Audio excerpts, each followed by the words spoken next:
प्रयासों से मिली असफलताओं के कारण मेरा जीवन दिशाहीन सा हो गया है। जो भी लेता हूँ गलत ही हो जाता है। इससे आत्मविश्वास डगमगा सा गया, भय, दुख, अनिद्रा बढ़ गई है। देखो, जब तक हमारे पूर्व पाप नष्ट नहीं होंगे तो हम कोई भी सफलता का कार्य करेंगे तो हमें असफलता में गिरा देंगे।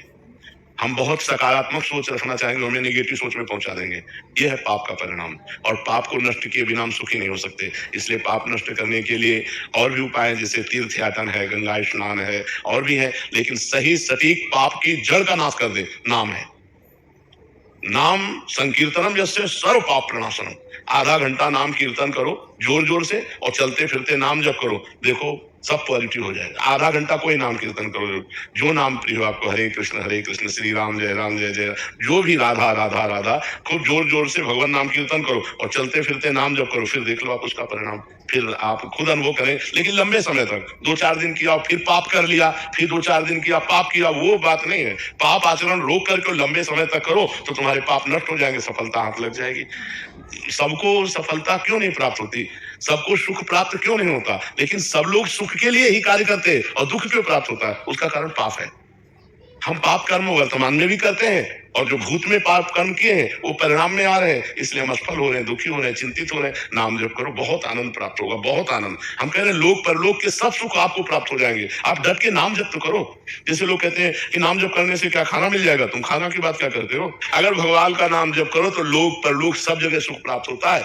जहां पाप नष्ट हुए तो सुख ही सुख घेर लेता है। और अगर भाई पाप कर्म करोगे तो पुण्य के प्रताप से ये मिल जरूर सकता है, लेकिन तुम्हारा नाश हो जाएगा। अंत में तुम्हारा नाश हो जाएगा, अंत में तुम जीरो पे होगे, कुछ तुम्हारे पास नहीं होगा। अगर नाम जप कर रहे हो, आज दुखी हो, चिंता मत करो, कल सुखी हो जाओ। हमको भोजन तक नहीं मिले 8-8 दिन, जो आज हम आपको प्रमाण दे रहे हैं कि हम गाड़ी पे चल रहे हैं, तो कल हमको भोजन नहीं मिला। सर्दी में ओढ़ने के लिए कंबल नहीं था, बोरा ओढ़ते थे, टाट ना, जिसमें गेहूं का आटा भरा जाता है, वो बोरा ओढ़कर सर्दी पार करते थे। और आज हम आपको क्या बताएं, जो आप समझ लो यही है, तो क्या व्यवस्था नहीं होगी।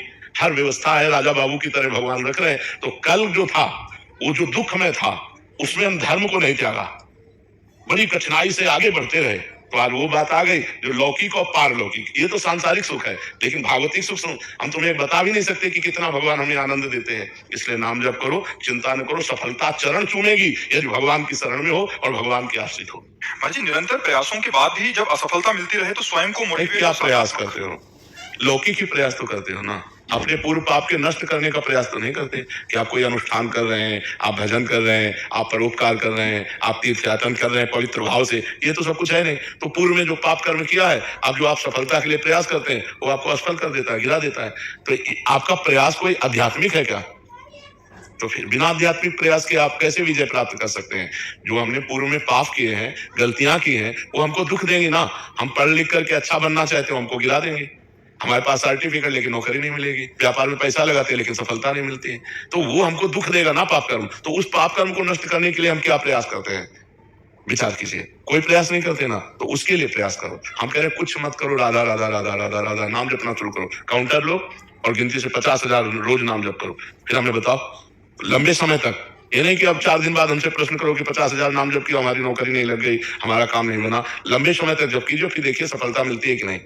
कुछ जने बिना प्रयास के भी महाराज जी, क्या उनका पूर्व का पुण्य है कि उनका प्रयास कोई ज्यादा प्रशंसनीय नहीं है, पर वो सफलता प्रशंसनीय प्राप्त कर रहे हैं, ये पूर्व का पुण्य है। ऐसा भी देखा जाता है कि वो बिना उसमें योग्यता भी नहीं है। बिल्कुल, हाँ, योग्यता भी नहीं, प्रयास भी नहीं, सफलता अधिक है, ये पूर्व का पुण्य उनका काम कर रहा है। योग्यता है, प्रयास भी है, लेकिन सफलता नहीं, ये पूर्व का पाप उसको गिरा रहा है। क्रम होता है, जब पुण्य लगेगा तो आप पाप कर्म करो तो भी उन्नति होती चली जाएगी, और जब पुण्य का संयोग आएगा, जैसे पाप का लगा संयोग, तो अब आप चाहे जितना पुण्य करो, आप चाहे जितना धर्म करो, वो आपको दुख देता चला जाएगा। और पुण्य का संयोग है तो आप पाप कर्म करो तो भी आपको सुख मिलता चला जाएगा। लेकिन जब ये पुण्य खत्म होगा और पूर्व का पाप और वर्तमान का पाप मिलेगा, तो आपको कष्ट दे देगा।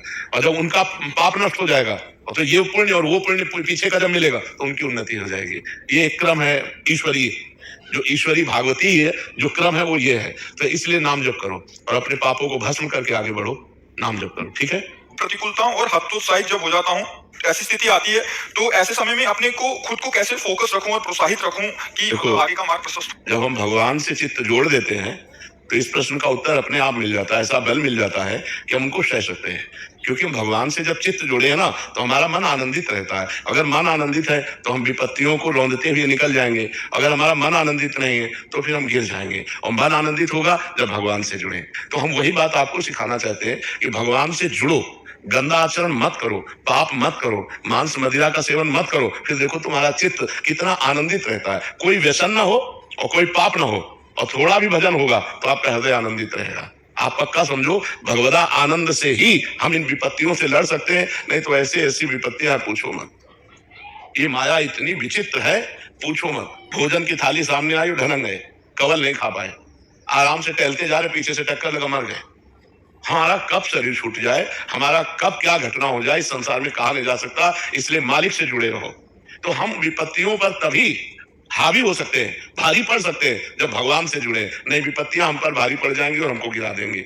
आदमी जब निर्णय नहीं कर पाता ना विपत्तियों में, तो ये सुसाइड जो कर लेते हैं ना, वो विपत्तियों से निकलने का रास्ता सोच लेते हैं, जबकि भारी विपत्ति में फंसा देने वाला है। प्रेत योनि मिलती है करने वाले को। तो हमारे ऊपर विपत्तियां भारी ना पड़े, इसलिए भगवान का नाम जप करें, भगवान से चित्त जोड़े और ये विश्वास करें कि आज दुख आया है तो हट जाएगा, कल हमारे सामने सुख भी आएगा। ऐसा नहीं है जैसे दिन आया है तो रात आएगी, हम तैयारी रखें। अगर रात आ गई है तो परेशान ना हो, दिन आने वाला है। दुख आया है तो सुख आएगा, सुख आया है तो दुख आएगा। ये क्रम चल रहा है, मनुष्य जीवन का क्रम है। हमको तैयार रहना चाहिए। जैसे हम रात्रि के लिए बिजली गई तो हम इन्वर्टर की व्यवस्था करते हैं, जनरेटर की व्यवस्था करते हैं कि हम अंधेरे से व्याकुल ना हो। ऐसे ही दुख आने वाला है, हम नाम जप करें, दान पुण्य करें, तीर्थ स्नान करें, तीर्थ यातन करें, जिससे हमारे पास पुण्य हो और मैं उस पुण्य बल से विपत्ति को पार कर जाऊं।